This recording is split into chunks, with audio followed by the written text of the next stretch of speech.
Okay guys, sa today's vlog natin, pag-usapan naman natin. Ano ba yung mga kailangan yung mga requirements or kailangan yung malaman kung kayo darating dito sa Canada at kayo mag-uumpisa, magre-rent kayo, ano ba yung mga kailangan nyo at dapat yung malaman, Kailangan yung mga requirements, saka ano ba yung kailangan yung gawin at bago kayo mag-rent dito.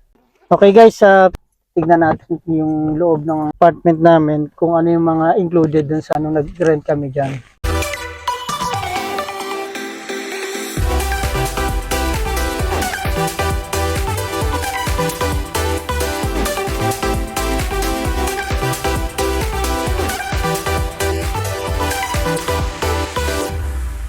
Bago yan, magpapasalamat pala ako dun sa mga supporters natin at saka subscribers natin. Mga bagong subscribers natin, welcome. Maraming salamat. Tsaka sa mga nanood ng vlog natin, last vlog natin. Ang mga pag-uusapan natin ngayon is paano pala ako mag-rent dito sa Canada, lalo na pag-umpisa. Mahirap ba? Madali ba? Ano ba yung kailangan kong gawin? Ano ba yung dapat kong malaman? Pag-usapan natin yan mamaya, Nag-grocery kami ngayon kasi today is Sunday. Pagka weekends, yan yung grocery day namin. Para pagdating ng weekdays, balik nila sa school ng mga bata, may mga baon na sila. At ngayon, maganda ang panahon ngayon dito. Medyo spring na ba? Spring na? Spring na, Wala, nagme-melt na lahat ng snow. Pero meron pa rin mga snow pa rin sa paligid. Pero at least bawasan na. Hindi na ganun kalamig.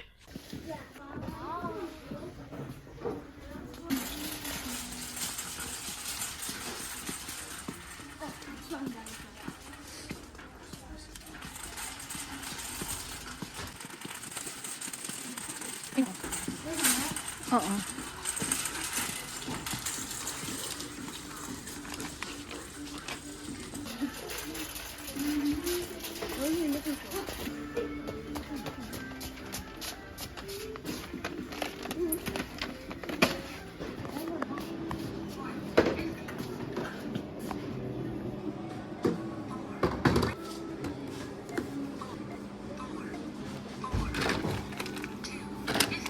Nakaibang sinasabi kundi peso. Naman ng $4 this time. Okay, say 29. No bag. Yan guys, so bundok-bundok pa yung snow. Yan yung mga tinabi nila noon nung nag-snowstorm dito.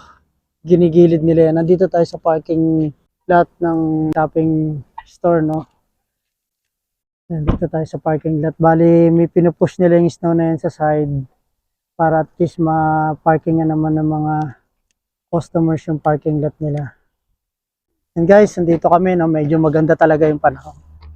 Pala guys, pag magre-rent tayo, dito sa Canada, unang-una nating gawin, pag nagpunta tayo sa mga napili nating location, una yung tatanungin yung ano ba yung mga include doon sa mga unit nyo na pagre-rentahan, Ano yung mga included doon sa loob, tsaka ano yung mga covered, tsaka ano yung mga requirements na kailangan yung i-provide para sa kanila. Tatanungin nyo yun kasi hindi sila pare-parehas ng requirements lalo na especially sa mga newcomers. Okay guys, pag-usapan natin yung mamaya.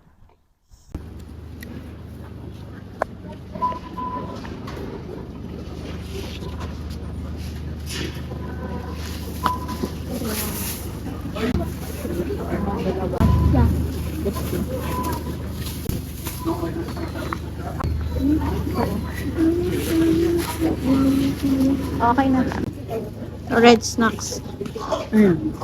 Apple. Tsaka ito.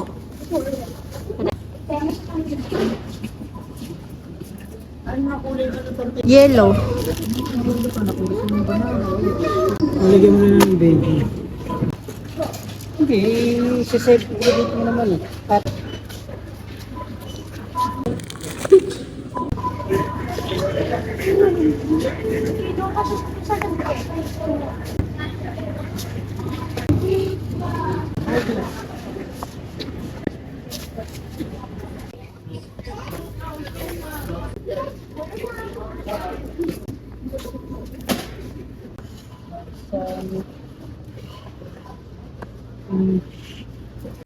Balsamic yun eh, ginamit. Sarap ate sun-dried eh, no? Ito spicy. Patay ng dalawa na ito. Lemon pepper ang isa. Lemon pepper.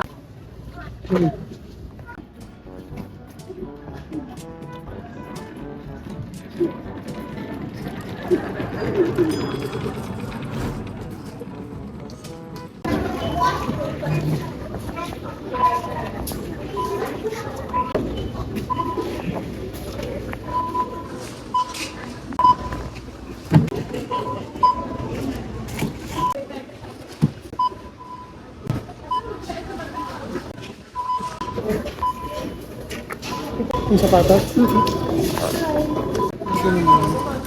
Natatawa ako sa mga nag-grocery. Okay. Pagka bayad eh, titignan nila yung resibo nila.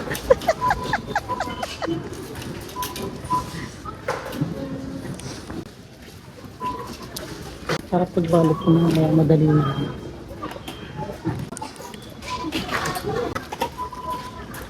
Buksan niyo ako dun sa may balcony ha. Yun guys, katatapos lang namin mag-grocery no. Kasi nga bukas pasok na naman yung mga bata. Natatawa lang kami ng misis ko kanina na nandun na kami sa cashier sa self-checkout. Tinitignan namin yung mga nag-grocery. Di ba kasalabi ko sa inyo last vlog namin. Sabi ko sa inyo, tumaas na lahat ng mga grocery dito, no? Tapos nung napansin namin, kada lahat ng mag-self-checkout doon, pagkatapos nila lang magbayad, tsaka mag-self-checkout, double check nila yung resibo nila. Siguro nagtataka sila bakit ganun mahal na. And guys, balik tayo sa usapan natin, no? Regarding doon sa ano ba yung dapat yung malaman. Para hindi naman kayo mabibigla. Kailangan at least may idea din kayo sa gagawin nyo, no? Kasi mahirap din pag hindi nyo binasa, tsaka nakuha yung tamang information sa pagrerentahan nyo, no? Kasi malaking ano yun, malaking kaalaman yun. Yung nga, unang-una sa lahat, bago kayo mag-rent, alamin nyo muna kung pwede ba kayo mag-lease. Kasi karamihan naman talaga sa mga upahan, 1 year binibigay nila eh. Pero kung pwede kayong mag-lease ng mga 6 months, kung pwede sila, tanungin nyo rin. Or 3 months, kasi meron din silang mga ganun eh, 6 months. Para at least, hindi nyo magustuhan yung environment, tsaka yung lugar, yung place na marerentahan nyo, hindi kayo comfortable, pwede kayong umalis anytime. Kaysa naman yung 1 year, medyo matagal yun, di ba? Mag-aantay kayo ng 1 year. Kasi, guys, minsan, hindi rin natin masabi, hindi nyo gusto yung place, bigla rin magtaas, di ba? Yung landlord nyo. At least kahit papano, meron kayong plan na pwede kayong umalis. Kasi pag hindi nyo matapos yung lease kasi dito sa Canada, hindi tulad sa atin, di ba? Pag nag-rent ka eh, anytime pwede kang umalis. Hindi, dito pag nag-sign ka ng lease dun sa uupahan mo, halimbawa. Kasi kailangan talaga dito, lahat ng paupahan dito may contract. Mapabahay man yan o mapaano, meron talaga silang lease contract, no? Kaya kailangan, bago kayo pumirma, alamin nyo lahat ng nandun sa details ng pipirmahan nyo. Bibigyan naman kayo nun eh. Bibigyan naman kayo. Tapos, i-check nyo, i-double check nyo yung unit na nagustuhan nyo. I-double check nyo. Tapos, ano ba yung mga included dun? Kung kasama ba yung internet? Libre ba yung utilities? Or libre ba yung water tsaka heat? Kasi iba-iba yon. Yung tulad dun sa naupahan namin dati, sa basement kami, mura lang yun. Lahat included na dun, di ba ma? No? Included na lahat dun. Wala na kami. Internet lang ang hindi kasama dun, pero utilities kasama na, no? Kasama na lahat ng utilities. Kasama na lahat. Eh dito naman sa bago namin inuupahan, hindi kasama yung utilities. Tsaka yung ano, Pero ang internet libre. Tsaka 1 year lease siya. Yung iba naman kasi, mga kakilala ko, mayroon silang kinukuha lang, 3 months lang, 6 months lease lang sila. Tsaka dito sa atin hindi kasama yung ano, yung pag maglalaba ka. Oo, yun pala. Lagi nyo nga alam eh, siyempre, kailangan nyo pag mag-wash kayo ng clothes nyo, kung paano ba yung washing, circulation nyo sa loob ng bahay. Kasi minsan, may rules yun eh. Minsan wala naman, anytime. Pwede. Kaya alamin nyo yun. Meron din silang mga oras kung pwede ka maglaba, kung kailan ka pwede maglaba. May iba naman, may araw lang na pwede ka maglaba. Ganun, depende. Alamin nyo rin talaga yung mga details. Mahalaga yun. Eh, sabi ko nga sa inyo, yung contract, basahin yung maigi. Tapos bago kayo mag-sign doon, saka bago kayo magbayad. Tapos depende rin yun kung yung uupahan nyo is ay 1 month deposit, 1 month deposit. 1 month advance. Yung iba naman, may deposit lang sila, halos konti lang. Yung iba naman, buo. Kung ano yung 1 month ano mo, 1 month rent mo, ganun din yung deposit mo. Yung iba naman, halos ano lang, meron lang silang portion na binibigay. Tsaka pag halimbawa hindi nila natapos yung buong list, yung remaining na months na hindi nila natapos, Oo. babayaran nila Yun yun. nga yung sinasabi ko sa inyo kanina, yung sabi ng misis ko, bawa, example nun, pumirma kayo 1 year lease, tapos hindi nyo binasa yung contract, tapos hindi nyo nagustuhan yung place, hindi kayo comfortable, umalis na lang kayo bigla, nagpaalam kayo. Yung malay nyo, mamaya sabihin na hindi kayo i-inform ng landlord nyo na ganyan-ganyan ang style nyo, di ba? 3 months pa lang kayo, umalis na kayo dun sa sa inuupahan nyo. Na pumirma kayo ng 1 year lease, yung remaining 7 months, babayaran nyo sa kanila yun. Baka magulat na lang kayo, padalang kayo ng sulat ng landlord nyo, di ba?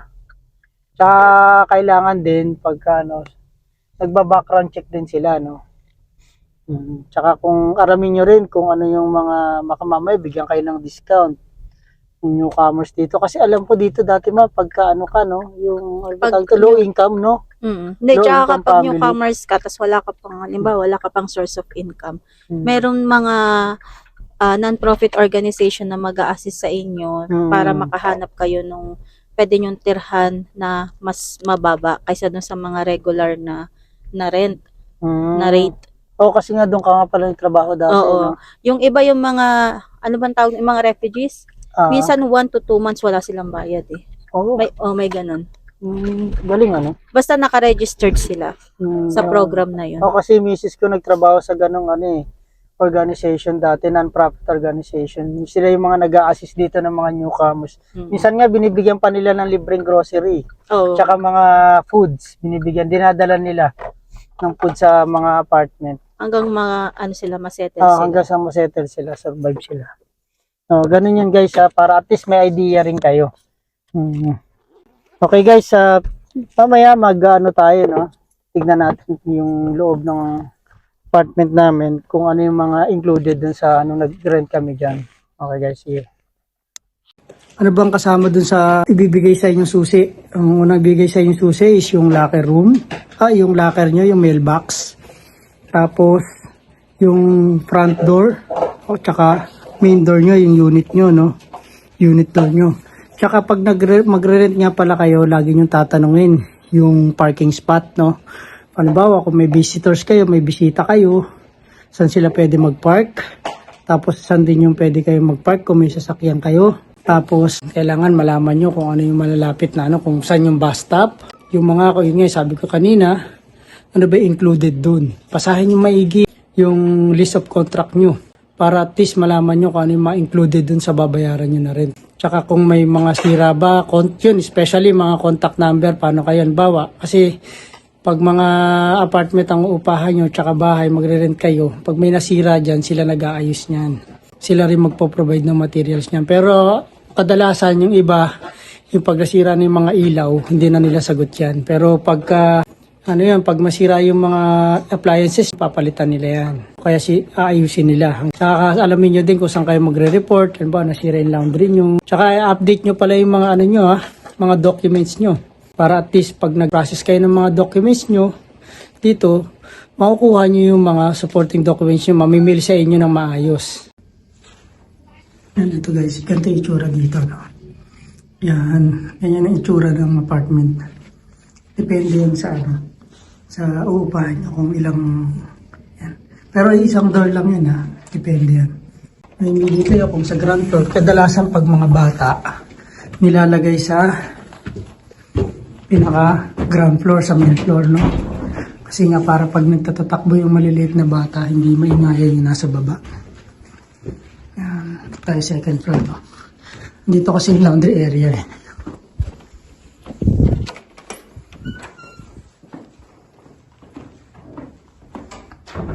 Kung makikita niyo yung laundry room, meron siyang hours. Pwede kang maglaba. Yan. Iniwan ko dyan yung nilalabang ko. Ginagamit namin yung card. Niloloadan lang namin yung card. Pag naglalaba kami. Yan, malinis dito lagi sa lugar namin, no? Laging malinis dito kasi mini-maintain to ng maintenance nila, yung janitor nila rito. Ang linis dito, umaga, sa morning, tapos afternoon, nililinis niya to, buong building, ang dami niyan. Yun guys pala, sa pag-apartment nga pala kayo o kaya bahay, huwag niyong kalilimutan na kumuha ng mga insurance. Yun ang tinatawag na tenant insurance, no? Kung apartment kayo, pag mag-apply kayo, no, sasabihin nyo dun sa kukuhanan nyo ng insurance sa mga, meron naman sila dito mga designated na na store kung saan kayo pwede mag-apply ng insurance. Sabihin nyo dun kung para saan, kung sa bahay ba or sa apartment ba. Tapos ibibigay nyo yung mga details doon na kailangan nilang hingin. Tapos isasubmit nyo yun sa office. Huwag nyo kakalimutan isubmit nyo na mahalaga yun insurance na yun sa tenant. Kasi once na may masunog, wag naman sana masunog yung building nyo, nadama yung unit nyo.